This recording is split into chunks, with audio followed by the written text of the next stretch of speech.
চোখ বেঁধে আমরা ফাঁসি সেলে নিয়ে যেতাম। সবচেয়ে ব্রাইট অফিসারদেরকে সেদিন মেরে ফেলেছিলেন।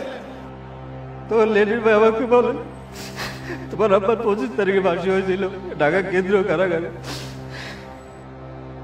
খুনি জিয়া আমাদেরকে এত বড় কঠিন শাস্তি কেন দিলেন?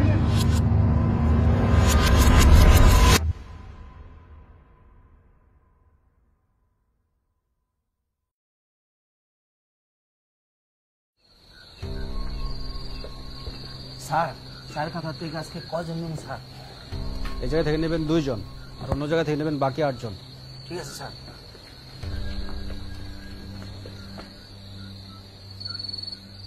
সার্জেন্ট সাইদুর রহমান মিয়া, আইডি 77459 আসেন। সার্জেন্ট আবুল বাশার, আইডি 77021 আপনিও আসেন।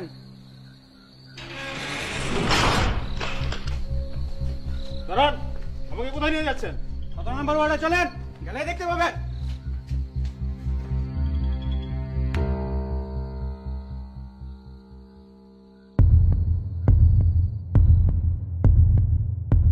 সময়টা 1977 সাল।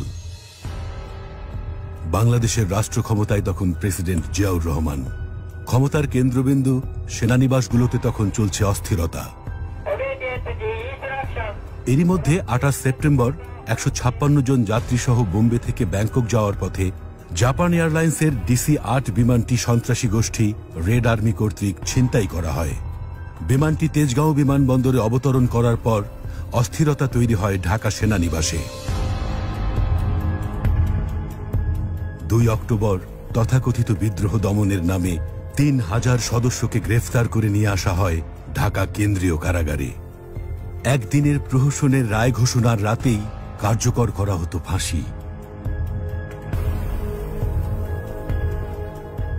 বহু শত শত, অনেকে বলে হাজার হাজার সৈনিকদেরকে ফাঁসি দেওয়া হয়েছিল এবং ফাঁসি দেওয়ার পরে তাদের পরিবারের কাছে মৃতদেহগুলো হস্তান্তর করা হয়নি, যেটা সামরিক বাহিনীর নিয়মের মধ্যে, প্রচলিত নিয়মের মধ্যে পড়ে। তার পরবর্তীতে তাদের কোন জায়গায় দাফন করা হয়েছে সেটাও বলা হয়নি। ঘটনা এখানেই শেষ হয়ে যায় না, বরং শুরু হয় বাংলাদেশের ইতিহাসের এক কালো অধ্যায়। সেনা ও বিমান বাহিনীর সদস্যদের নির্বিচারে ফাঁসির রায় শুনিয়ে হত্যা করা হয়, যাদের অনেকেই ছিলেন মুক্তিযোদ্ধা। পাকিস্তানি হানাদার বাহিনীর বিরুদ্ধে লড়াই করে শত্রুমুক্ত করেছিলেন বাংলাদেশকে। তাদেরই একজন মুক্তিযোদ্ধা সার্জেন্ট সাইদুর রহমান মিয়া। ফাঁসি কার্যকরের 4 মাস পর বিমান বাহিনীর পক্ষ থেকে একটি চিঠি দিয়ে তার পরিবারকে জানিয়ে দেয়া হয় ফাঁসি কার্যকর করা হয়েছে। আমার বাবাকে 2 অক্টোবর ডিউটিরত অবস্থায় ধরে নিয়ে যায়। তার 7-8 দিন পরে জেলখানা থেকে একটা চিরকুট লিখে বাবা তার নিজের হাতেই মায়ের কাছে দেয়া চিঠিতে, তাতে লেখা ছিল, এ ঘটনার জন্য আমি কিছুই জানি না, তারপরে ওরা আমাকে ধরে নিয়ে এসেছে। তুমি লেলিন প্রিন্সের দিকে খেয়াল রেখো, আর যদি পারো একটা কিছু সদগা দিও।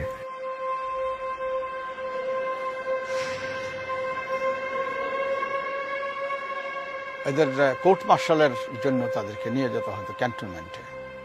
সকালে নিয়ে যেত, বিকালের মধ্যে তাদেরকে জেলখানায় পৌঁছে দেওয়া হতো। ওখানে যে কোর্ট মার্শালের যে দায়িত্বপ্রাপ্ত ছিলেন পারহেপস, তিনি এসে একটা লিস্ট ধরিয়ে দিতেন আমাদের কাছে। সেই লিস্ট অনুযায়ী তাদেরকে আবার ডেকে নিয়ে আসতে হতো। রায় শোনালে যাদের ফাঁসি দেওয়া হয় তাদেরকে আমরা কন্ডেন্সারে পাঠা দিতাম, আর যাদেরকে ভিন্ন মেয়াদে সাজা হইতো তাদেরকে ওয়ার্ডে চলে যেত।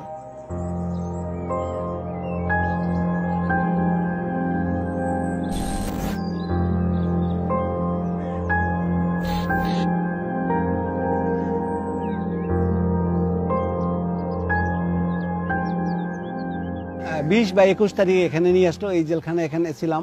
4-5 খাতায় আমরা মিলাই থাকলাম, এয়ারফোর্সের লোক সবগুলাই। তো এখানে তো এক মানে অমানসিকই, আমরা তো এই পরিবেশে কখনো থাকিনি।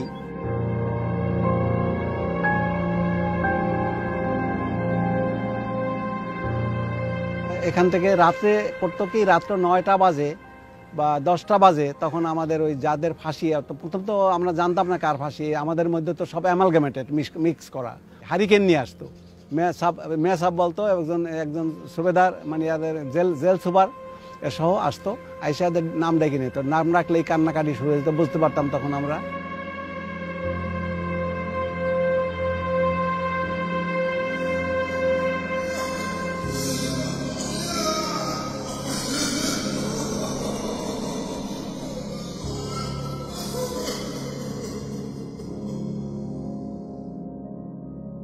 এদের কাছে খাবার পানি চাওয়া হয়েছে, প্রথম বলে যে তোরা মুতে খা, প্রস্রাব করে খা।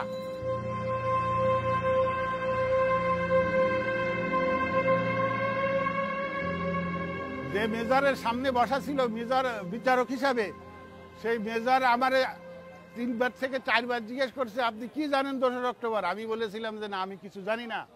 তখন সে আমারে বলে যে মরতে রাজি আছেন তো সত্যি কথা কতি রাজি নেই, যান হ্যাং টু ডেথ। সাথে সাথে লাল কালি দিয়ে মৃত্যুদণ্ড লিখে দিল।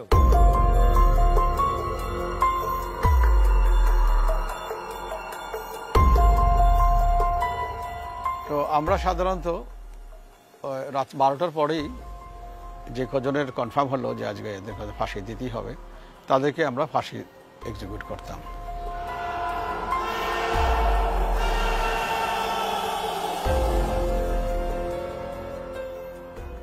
তো আমরা নর্মালি ওই সময় 12টা পরেই আমরা ফাঁসিটা এক্সিকিউট করতাম।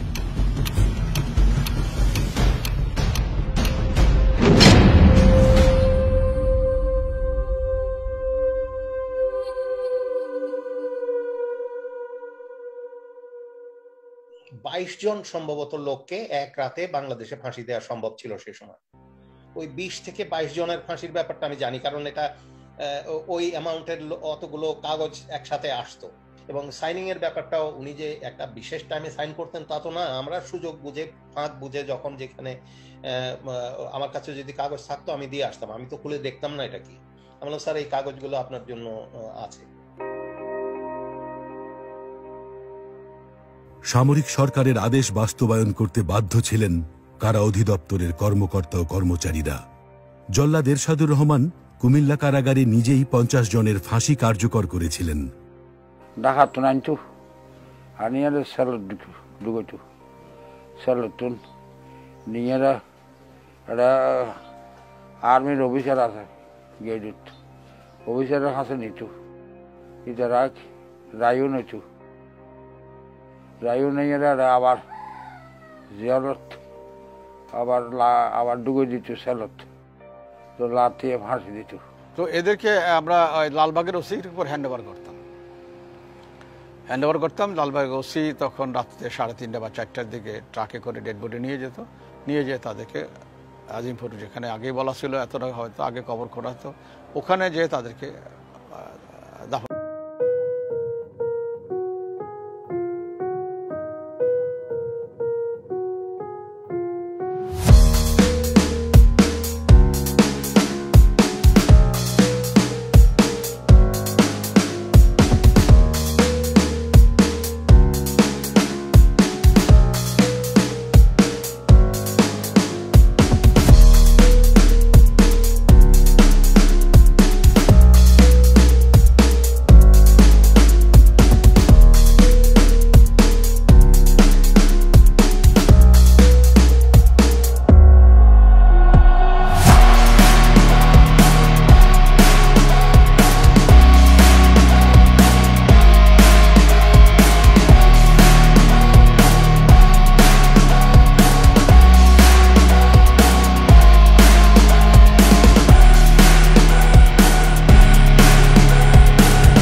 সেনাবাহিনীর যে আইন আছে সেটি অনুসরণ করা হয়নি, দেশের আইন আছে যেটা সেটিও কোনো অনুসরণ করা হয়নি।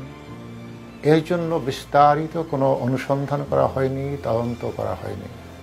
সামারি কোর্ট মার্শালের যে কম্পোজিশন অফ কোর্ট হয় সেটাকে কিছুটা কাটছাট করা হয়েছিল, আর ওই সময়ের তাগিদে এটা করা হয়েছিল। এটা ভেতরে সিপাহী রিপ্রেজেন্টেটিভ ছিল, এনসিওদের রিপ্রেজেন্টেটিভ ছিল, জুনিয়র কমিশন অফিসারদের রিপ্রেজেন্টেটিভ ছিল।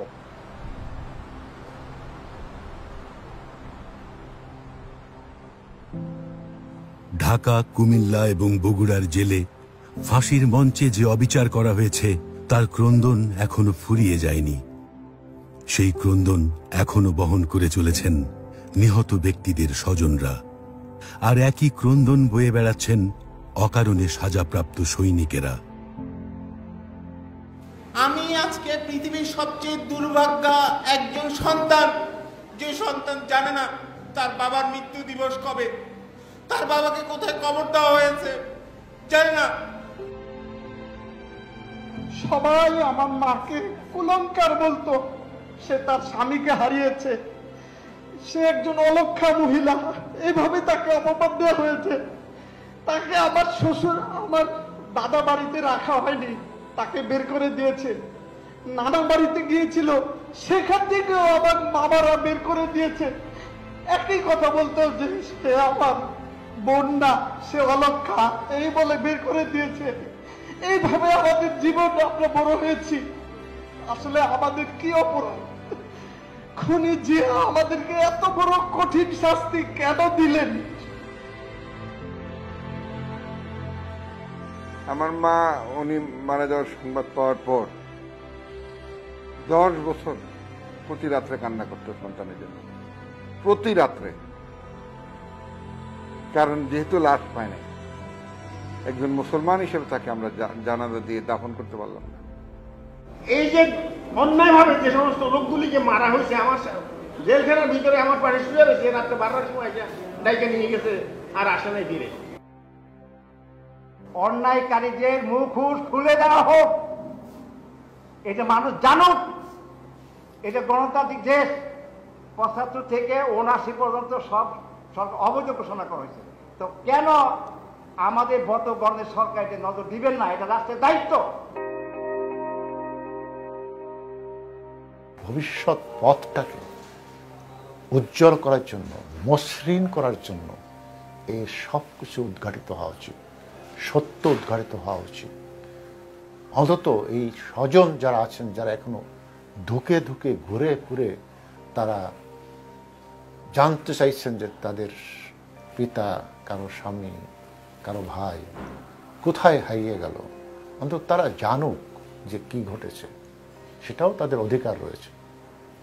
সুতরাং আমি মনে করি এই ধরনের উদ্যোগ রাষ্ট্রের পক্ষ থেকে নেওয়া উচিত বাংলাদেশের রাষ্ট্রের স্বার্থে। আমরা চাই যে এই ধরনের ঘটনা যেন এই রাষ্ট্রে আর কোনোদিন না ঘটে। বাবা,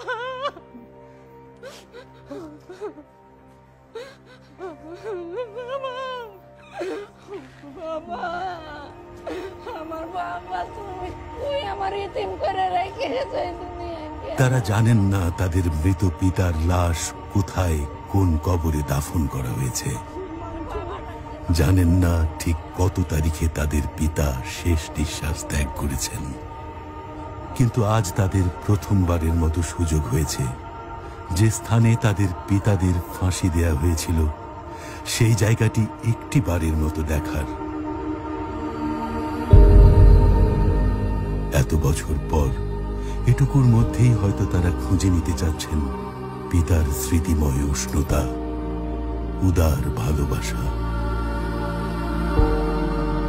প্রধানমন্ত্রী তো নিজের বাবার কবরের কাছে দাঁড়াই করতে পারে, এটা আমার বাবার কবর। আমার ছেলে তো এইটাও বলতে পারে না যেখানে আমার বাবার কবর আছে।